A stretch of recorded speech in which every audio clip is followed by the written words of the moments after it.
الحمدللہ رب العالمین والصلاة والسلام علی سید الانبیاء والمرسلین وعلی آلہ واصحابہ اجمعین اما بعد اعوذ باللہ من الشیطان الرجیم بسم اللہ الرحمن الرحیم وشاورہم فی الامر فاذا عزمت فتوکل علی اللہ ان اللہ یحب المتوکلین صدق اللہ العظیم اللہم صلی علی سیدنا و مولانا محمد معدن الجود والکرم وآلہ وصحبہ وبارک وسلم۔ حمد و صلوات کے بعد روحانی مسائل اور روحانی بیماریوں میں سے ایک بڑی بیماری ہے اعتماد خلق،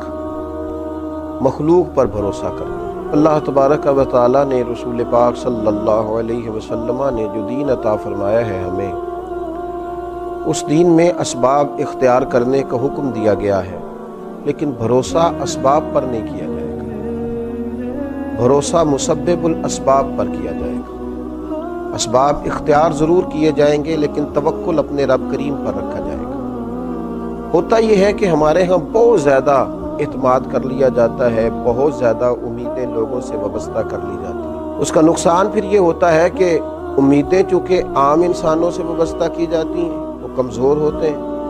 تو بہت ساری امیدیں ٹوٹتی ہیں۔ ان ٹوٹتی ہوئی امیدوں پر بہت سارے لوگ پریشان بھی ہوتے ہیں، شکوے بھی کرتے ہیں اور نقصان بھی اٹھاتے ہیں۔ خلق پر زیادہ اعتماد نہ کیا جائے، اعتماد تو خالق پر کیا جائے۔ کتنے ہی لوگ ہیں جو زمانے میں مایوسی کی گفتگو اس لیے کرتے ہیں کہ انہوں نے بہت سارے لیڈروں کے وعدوں پر یقین کر لیا تھا، ان کی لمبی اور زبردست تقریروں کو سچ مان لیا تھا، پھر ہوا یہ کہ ان کی جب امیدیں ٹوٹنے لگیں تو وہ لوگ پریشان ہونے لگے۔ اس لیے اسباب پر بھروسہ نہیں، یہ مسلمان کی شان ہے۔ جب اس کا یہ ذہن بن جائے، جب اس کو یہ بات نصیب ہو جائے کہ اس نے ہر حال میں بھروسہ اپنے رب کریم پر کرنا، پھر وہ طاقتور ہوتا ہے، پھر وہ مضبوط ہوتا ہے، پھر زندگی کی بہت ساری چیزوں کو بڑی آسانی سے نبھا جاتا ہے، بہت ساری مشکلات سے وہ بڑے سکون کے ساتھ گزر جاتا ہے۔ اگر اللہ تعالیٰ پر بھروسہ ہو تو دشوار گزار گھاٹیوں پر بھی انسان وجد اور سرور کے ساتھ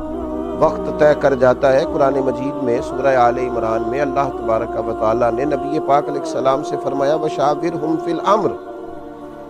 اور کاموں میں ان سے مشورہ لو، فَإِذَا عَزَمْتَ فَتَوَكَّلْ عَلَى اللَّهِ، لیکن جب پختہ ارادہ کر لو پھر اللہ پر بھروسہ کرو، پھر اپنے رب کریم پر اعتماد کرو۔ جب تمہارا ارادہ پختہ ہو جائے، مشورہ ضرور کریں صحابہ سے، لیکن جب ارادہ کر لیں پھر اللہ پر بھروسہ کریں، اس لیے کہ ان اللہ یحب المتوکلین۔ سبحان اللہ، فرمایا بے شک اللہ توکل کرنے والوں سے پیار کرتا ہے۔ یہ اللہ پر بھروسہ کرنے والے اللہ کے پیارے ہیں، اللہ ان سے محبت کرتا ہے۔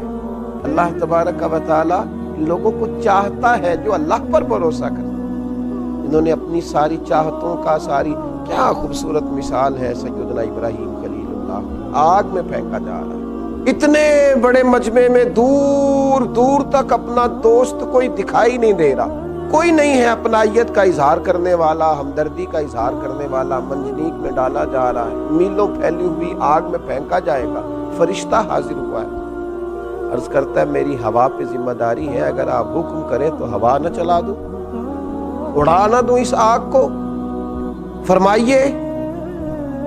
حضرت ابراہیم فرمانے لگے میری تجھ سے کوئی حاجت نہیں۔ پھر بارش کے فرشتہ عرض گزار ہے حضور اگر اجازت ہو تو ایسا مینہ برساؤں کہ یہ ساری آگ ٹھنڈی ہو جائے۔ فرمایا تجھ سے کوئی حاجت نہیں ہے۔ واتخذ اللہ ابراہیم خلیلا، میری تو اس سے حاجت ہے جس نے مجھے خلیل بنایا، میرا بھروسہ تو اپنے رب کریم پر ہے۔ اعتماد خلق چھوڑ دیا، اب آرزوؤں کا مسکن، محبتوں کا منبع، دعاؤں کی جگہ، ہر چیز اپنے رب کو مان لیا۔ اب وہ جس حال میں رکھے گا اسی حال میں رہنا ہے، اب وہ جو عطا کرے گا اسی پر شاکر ہونا ہے، وہ جس آزمائش میں ڈالے گا اس پر صابر ہونا ہے، جس رستے چلائے گا خوشی سے چلنا ہے۔ بھروسہ اللہ پر، اعتماد اپنے رب پر، اپنے مالک کریم کی ذات پر، ساری توجہات اسی کے دیے ہوئے پر قناعت، اسی پر صبر، اسی کا شکر، اسی کے لیے دل کی ساری چاہتیں، اسی کی طرف انسان کا سارا رجوع۔ میرے نبی اکرم نور مجسم شفیع معظم صلی اللہ تعالی علیہ وسلم نے جب اپنے صحابہ کے دلوں میں یہ بات پوری طرح ڈال لی تھی نا کہ تم نے اللہ پہ بھروسہ کرنا، اعتماد خلق نہیں اعتماد خالق کرنا ہے، تو اس کا لازمی نتیجہ یہ نکلا تھا کہ وہ 313 تلواریں لے کر نعرے لگاتے ہوئے بدر کی طرف بڑھ گئے تھے۔ دوسری طرف بھروسہ تھا تلواروں پر، نیزوں پر، برچھیوں پر، تعداد پر، یہاں بھروسہ تھا اللہ رسول پر۔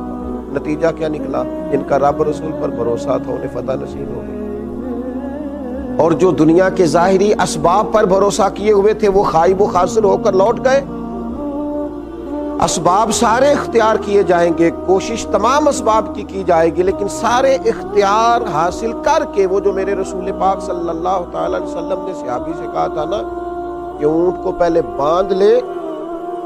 لیکن باندھنے کے بعد بھی بھروسہ اللہ پہ کرنا، یہ خیال رکھنا کہ اسے چور سے، ڈاکو سے، ہر چیز سے اس کی حفاظت اللہ تعالیٰ کرے، اسباب اختیار کریں، محنت کریں، جدوجہد کریں، لیکن لوگوں سے امیدیں رکھنی چھوڑ دیں۔ ہر وقت دوسروں پر یہ شکوہ کرنا کہ تو میرے حقوق ادا کر، تو میرا خیال کر، تو میری بات سن، تو میرے اوپر توجہ دے، تو میری باتوں میں دلچسپی کا اظہار لے، اسے چھوڑ دیں۔ اپنی توجہات کا مرکز رب رسول کو بنائیں، اللہ تبارک و تعالیٰ کی ذات والا صفات کے ساتھ دل لگائیں۔ میرے نبی اکرم صلی اللہ تعالی علیہ وسلم نے فرمایا جو شخص اللہ پر بھروسہ کرتا ہے اور اسی کا ہو کے رہتا ہے، بھروسہ کرتا ہے اور رب ہی کا ہو کے رہتا ہے، فرمایا رب تعالیٰ اس کے ہر کام میں کفایت کرتا ہے اور اسے وہاں سے رزق دیتا ہے جہاں سے اس کا گمان بھی نہیں ہوتا۔ اور حضور فرماتے ہیں جو دنیا پر توکل کرے اور اسی کا ہو کے رہ جائے، پھر اللہ بھی اسے دنیا کے حوالے کر دیتا ہے، وہ دنیا ہی کا اسے کر دیتا ہے اللہ تعالیٰ، وہ دنیا ہی کا ہو جاتا ہے۔ جب اس نے اعتماد ہی مخلوق پہ کیا ہے، جب اس نے اعتماد ہی خلق پر کیا ہے، جب اس نے سارا کچھ بنا ہی لوگوں کو لیا ہے، جب اس نے اپنے تعلقات کو ہی سب کچھ سمجھا ہے، تو پھر اللہ تعالیٰ اسے دنیا کے سپرد کر دیتا ہے، اپنی ساری دعاؤں کو، اپنی ساری التجاؤں کو، اپنی ساری محبتوں کو، اپنی ساری دلچسپیوں کو، اپنے الفتوں کے سارے رنگوں کو اللہ رسول کی طرف موڑ دیں، اسی طرف اپنا سارا رخ کر لیں۔ جب کوئی رب کریم کا ہو جاتا ہے تو اللہ تبارک و تعالیٰ کبھی اپنے بندوں کو مایوس نہیں کرتا، وہ کبھی اپنے بندوں کو تنہا نہیں چھوڑتا، وہ کبھی اپنے بندوں کو دنیا کے سپرد نہیں کرتا، وہ کبھی اپنے بندوں کو رسوا نہیں کرتا، وہ کبھی اپنے بندوں کو کسی معاملے میں تنہا نہیں کرتا۔ اللہ سے جب کوئی بندہ دل لگا لیتا ہے تو پھر قرآن مجید کے لفظوں کو نہ بھولیے گا کہ اللہ تبارک و تعالیٰ نے کس محبت سے فرمایا کہ ان اللہ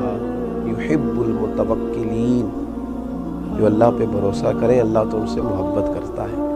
اللہ تو ان سے پیار کرتا ہے۔ اللہ تبارک و تعالیٰ ہمارے دلوں میں صرف اپنی ہی محبت پیدا فرمائے، اپنی بارگاہ کا بھروسہ نصیب کرے۔ آخر دعوانا الحمد